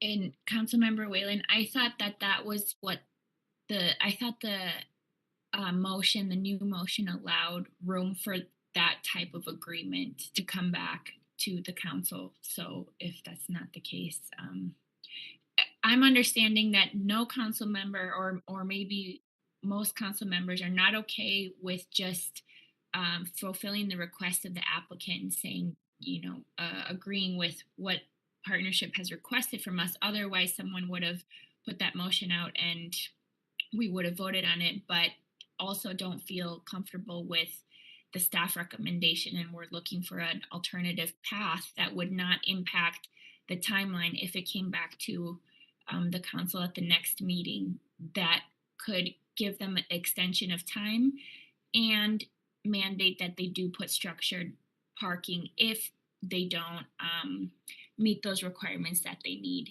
in time. that's how I had understood the second motion. I don't know if that's the case. Councilmember Hayford O'Leary. If I could ask a question of Mr. Elmer, because I'll admit I got kind of lost in your explanation. To be clear, so what's on the table is basically you would have 2 years to figure this out. Do I understand you correctly that that 2 years does you no good because your investors want a clear solution today? It makes no difference if it's 2 years or 5 years or anything? Like, I think what they are looking for is if there's an obligation to construct structured parking, then we would need to have the approval to complete structured parking. but there wouldn't be an obligation. There would be an obligation to have a plan in 2 years to fulfill your parking requirement by acquiring another site or a structured parking or a permanent lease. That I think we're actually getting pretty close to what the existing arrangement of the PUD is that the school has a parking requirement that is being met by the hub lease, and if that lease goes away, the school is obligated to find that additional financing solution. Yeah, the only difference is that it provides this middle ground option where you owe the city a financial penalty based on this agreement that you would hammer out with staff, and there's an option between we ignore it and your certificate of occupancy is revoked, and that's what I'm hoping to provide because I think that staff is right that we're probably not going to use that nuclear option, and it's like almost not. We're not really doing that, so I guess it's just an interest having something with a little bit more teeth on it than nothing, given that the degree to which you are not complying with the parking minimum is much greater than it was the first time. Right, and I think if there's a financial penalty, the school and the investors would model that and just say that's an unknown. We're not going to go through that penalty. We would find the long-term solution. But I think what you're describing could be very similar to the existing structure. It just provides more kind of teeth, as you put it, in the future to come up with that solution. Yep.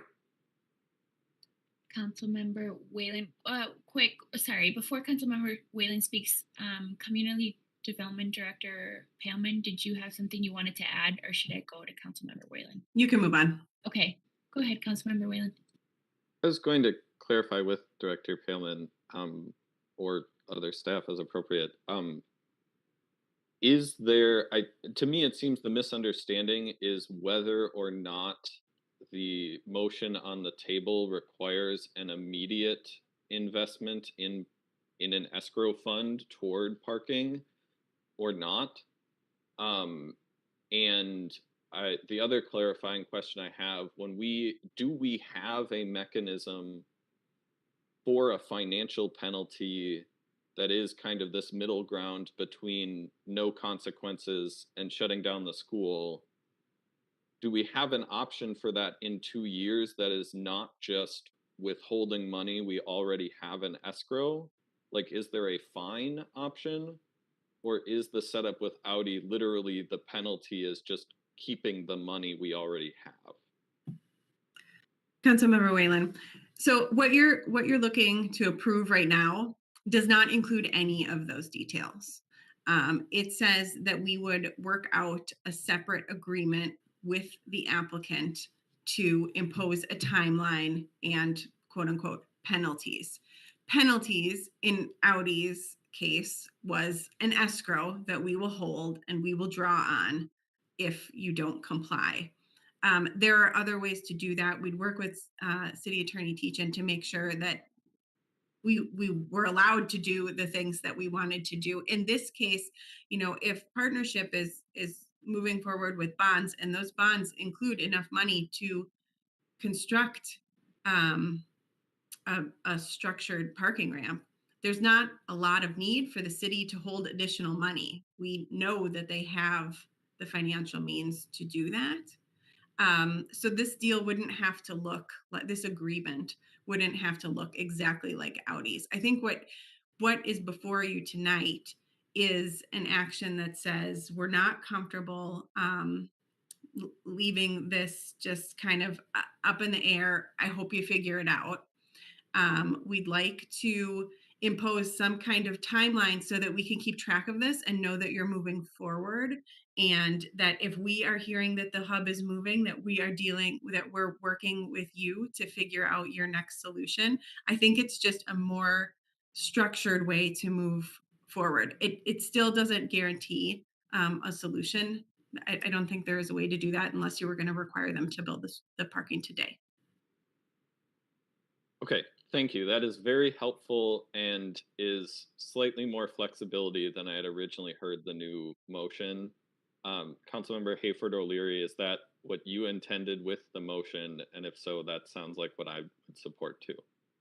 Yes, that is what I intended. And as Community Development Director Pam has said, I think previously, even after we approve it in 3 weeks, if we approve that, those final details about the amount of money and how that all works will be dealt with by staff. And we trust them to figure out something that represents our direction and what works for the applicant. Okay, additional comments or questions from council members? Okay, City Clerk Sinning, could you please take the roll call vote on the new motion?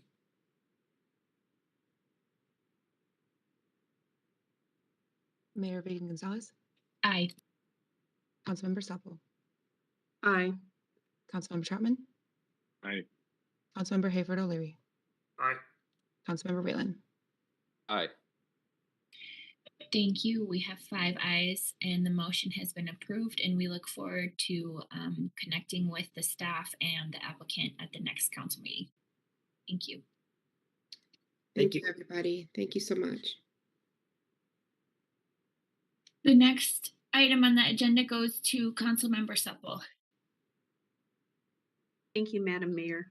This item is to consider the City Council's approval of the mayor's appointments of 2 Housing and Redevelopment Authority commissioners. On December 13th, 2011, the City Council established by resolution that the public's interest is best served by having a composition of 2 council members and 3 mayor-appointed citizens who serve on the HRA. The appointed commissioners also serve on the Economic Development Authority, or EDA. Erin Vries Daniels was appointed to a 5-year HRA term as a mayor-appointed citizen in 2017. She is seeking reappointment for her upcoming expiring term. Gordon Hanson is seeking appointment to the HRA as a mayor-appointed citizen.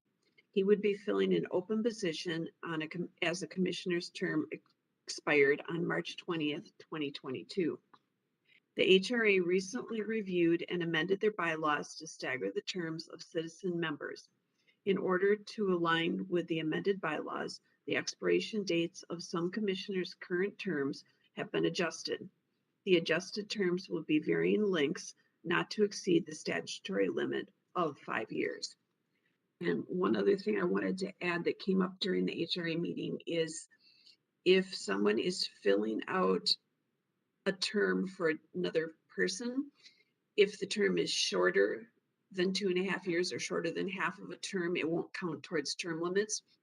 But if it's more than half of a term, it will count towards the term limits. So I want to make sure that that was clarified. Did staff want to add anything to that? Councilmember Seppel, no, I don't have anything to add. Thank you. All right, then I would move to approve the mayor's appointment, or excuse me, reappointment of Erin Vries Daniels as an HRA commissioner for a 4-year term expiring February 28th, 2026, and 2, appointment of Gordon Hanson as an HRA commissioner for a 2-year term expiring February 28th, 2024.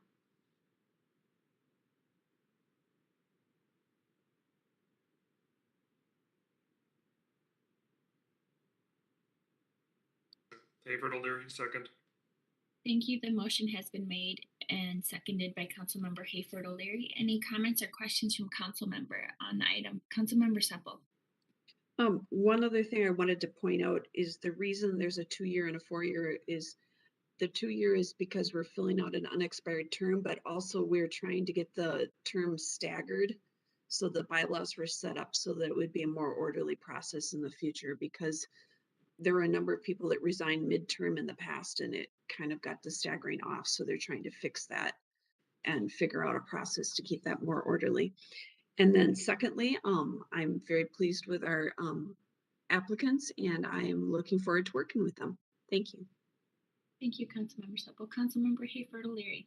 So just to clarify about the terms, then going forward, they would be 5-year terms again normally, or will they continue to be a term less than 5 years?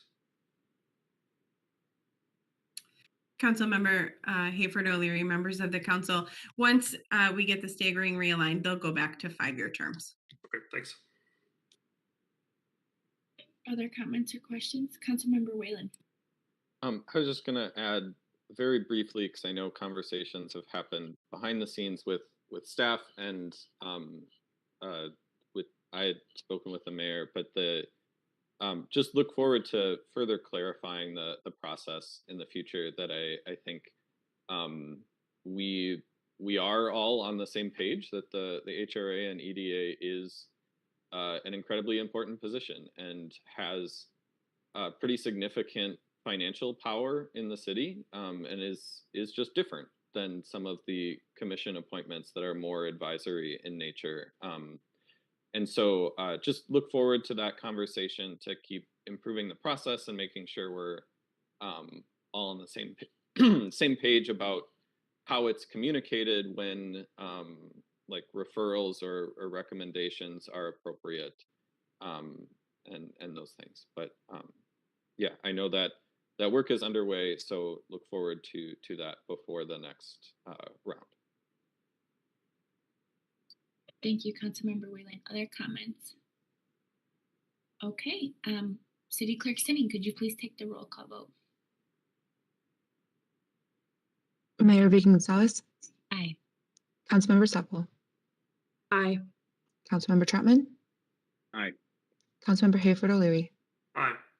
Councilmember Whalen. Aye.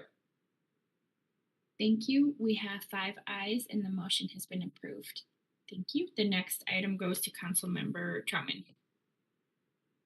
Thank you, Mayor. The next item is to consider an appropriation of the American Rescue Plan Act funding to volunteers enlisted to assist people in Cornerstone to serve immediate housing and safety needs of community members negatively impacted by the COVID pandemic. And COVID-19 pandemic has had a negative impact on many Richfield residents, especially households with low incomes. Job losses and reduction in income have created food insecurity and housing instability, along with increased economic hardships. The community has seen increased impacts from domestic violence. Volunteers enlisted to assist people, or VEEP, and Cornerstone both provide critical services to residents in need and have capably responded to increased. Sorry, my PDF just moved on me.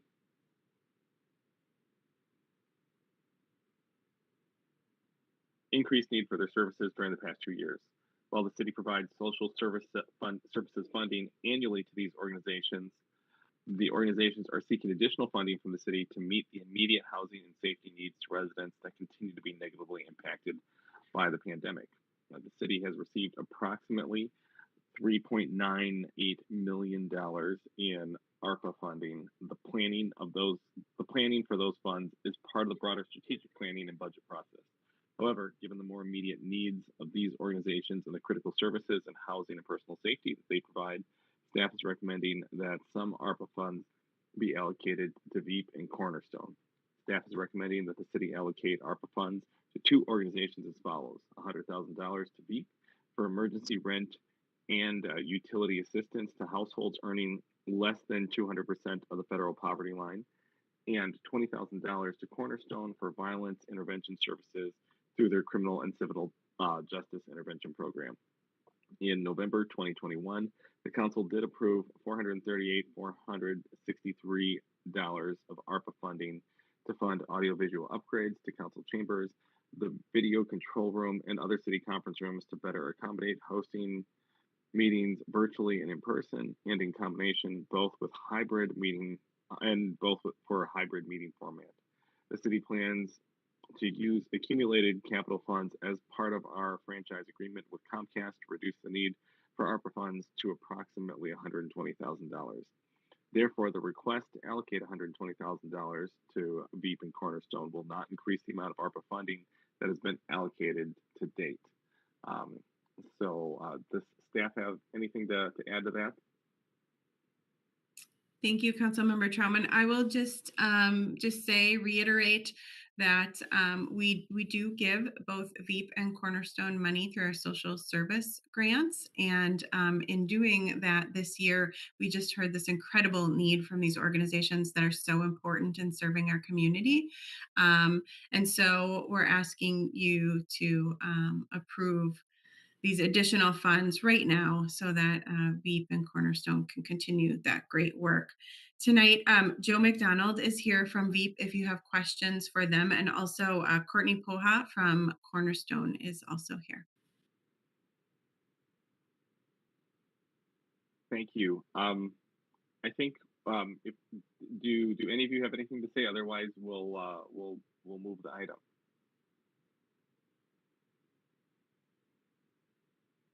Courtney, go ahead. It looks like you're off mute, but I can't hear you. Oh, no, I was just going to say, I didn't have anything additional to share. We just appreciate the opportunity. Thanks. Absolutely. And I'll just add, I've noticed in my law practice, just the spike in phone calls regarding domestic violence. And there was a time in relatively recent memory when we said domestic violence was a family problem. And we don't prosecute those cases because they're tough and they take additional resources. They are tough. They do take additional resources, and it's really important that we support that. When I have other comments, but I'll make the motion. But I really appreciate you folks and that you're here. So I'll move that we approve the resolution allocating $120,000 in American Rescue Plan Act funding for rent and utility assistance and violence intervention services to households negatively impacted by the COVID-19 pandemic, and authorizing the mayor and city manager to execute service contract amendments with volunteers enlisted to assist people and Cornerstone to provide these services.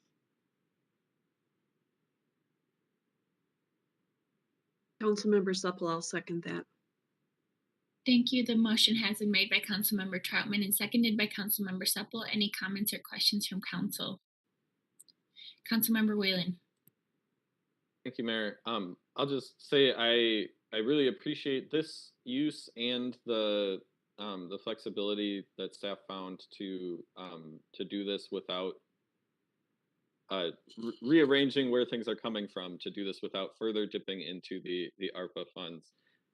They are a finite resource, but as we continue into the further conversations about how we use them, I hope that we can find ways to.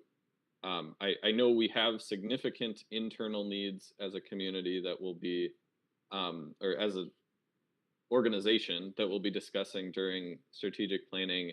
And I hope that we can find further ways to invest this in the community. And that I heard a strong push from the community housing group as they discussed some of this potential that it not just be used for one-time emergency funds, but that we try and find opportunities to use this to invest in longer-term solutions for some of these recurring issues. And so I know one-time emergency use is not the only thing your two organizations do. So that wasn't my implication, but just that I hope we continue exploring more community uses and ways to invest this, even as we also need it for some of the internal things it was intended for. Thank you, Councilmember Troutman. I was just going to say briefly, just to VEAP and with regards to the one-time funds and just how important that is. And as people have questions, why do we do this as a community? Just to lift up the fact that when people experience homelessness, it just creates a level of chaos that creates lots of other problems beyond homelessness. And so when we can stand in the gap and do that, we're we're making an investment in something that's really powerful and takes a lot of energy and resources and community support a lot of times to bring people back from. So I appreciate, and I know that's not the only thing that BEEP does also, but I want to lift up that good work. Thank you, Councilmember Troutman. Other comments? I'll just add a couple. I just want to say thank you so much for being here on our call tonight, and thank you for all the work that you've been doing in our community. We are very, very fortunate to have both of your organizations and both of you leading. And Courtney, I just wanted to say hi and introduce myself. I don't think we've had the pleasure of meeting yet. And I also just want to tell you that personally, the reason that I'm in public and community service is because of how I was raised by my mother, who volunteered for over 11 years in our local shelter for victims of domestic and sexual abuse. And that really was very formative in my childhood. And I saw the importance of services that were culturally appropriate for victims in our community. And that's the foundation of me doing everything I do in my life as an adult. So it's definitely at the center of my work. And any way that our council can support both of your organizations, we constantly connect community members to you, funders, and lift up the work that you're doing. So anything we can do above and beyond that, please let us know. But we're very appreciative for your leadership and your service to our community. Thank you. Thank you. Any other comments? All right. City Clerk Sitting, could you please take the roll call vote? Mayor Reagan-Gonzalez, Aye. Councilmember Supple, Aye. Councilmember Troutman, Aye. Councilmember Hayford O'Leary, Aye. Councilmember Whalen. Aye. Thank you. We have 5 ayes and the motion has been approved. Thank you so much for joining us tonight. Have a good night. The next item is the city manager's report with City Manager Rodriguez. Thank you, Mayor. I've got a short report, which is probably good news because you all have been working hard for 3 hours now. COVID continues to be and what's the word? Calm. And so our case rates are approaching the lows of the summer of 2021. So that's very good news. And we will be returning to in-person meetings as of April 1 for all of our public meetings. And that's all I have tonight, unless there's questions for me. Any questions from council? All right, thank you, City Manager. Who would like to pass claims and payroll? Councilmember Troutman, I would move claims and payroll.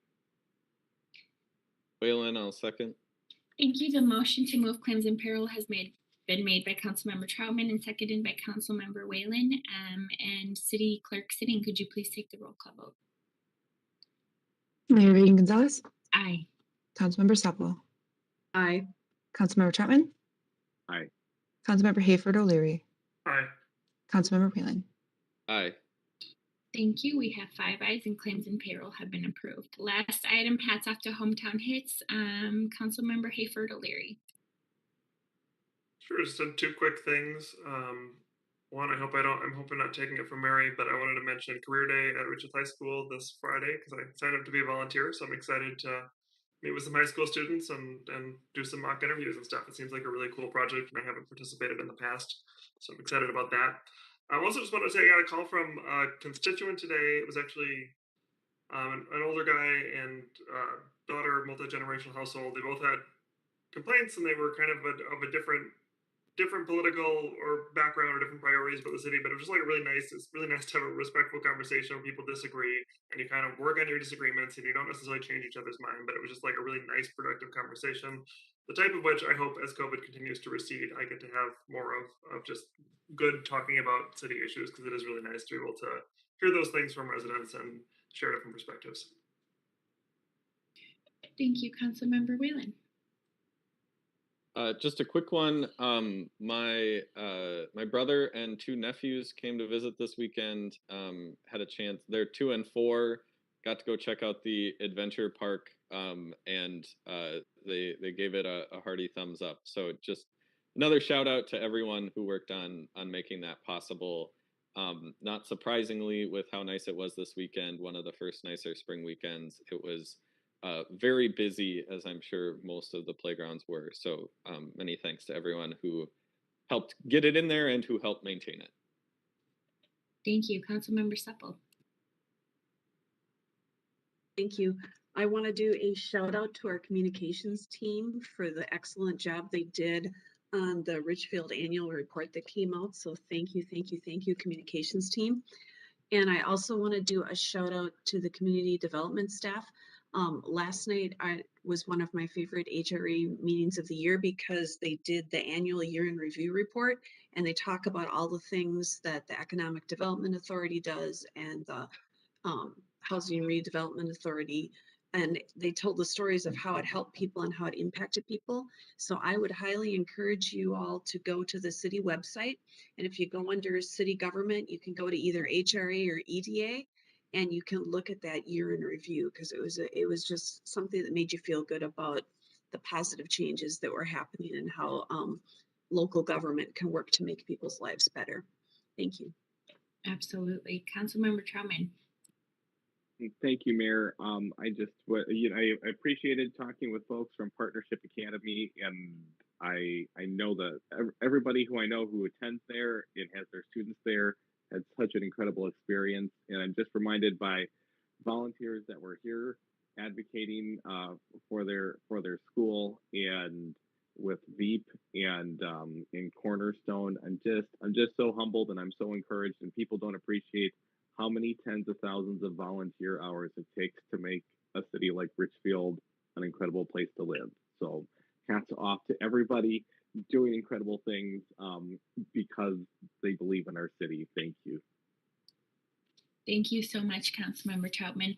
I'll just echo a couple of things that I heard already, but I just love the year in review for the HRA and the EDA. It's just so exciting and inspiring to see how we can really make huge impacts in affordable housing and make improvements in the lives of our community members and be innovative and creative in the process and work together across our community.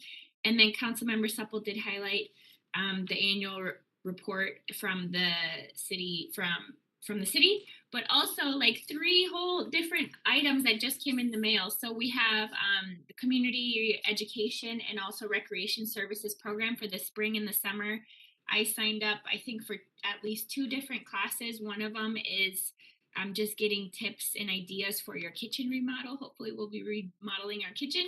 So there's an awesome class on that. There's all kinds of amazing classes. So please check them out for all ages. And there's also several offerings in Spanish as well, so that our Spanish speaking community members can read the program as well.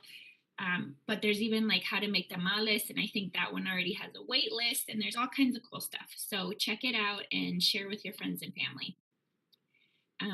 But seeing as we have no other business, I will adjourn our meeting. Thank you, everyone. See ya.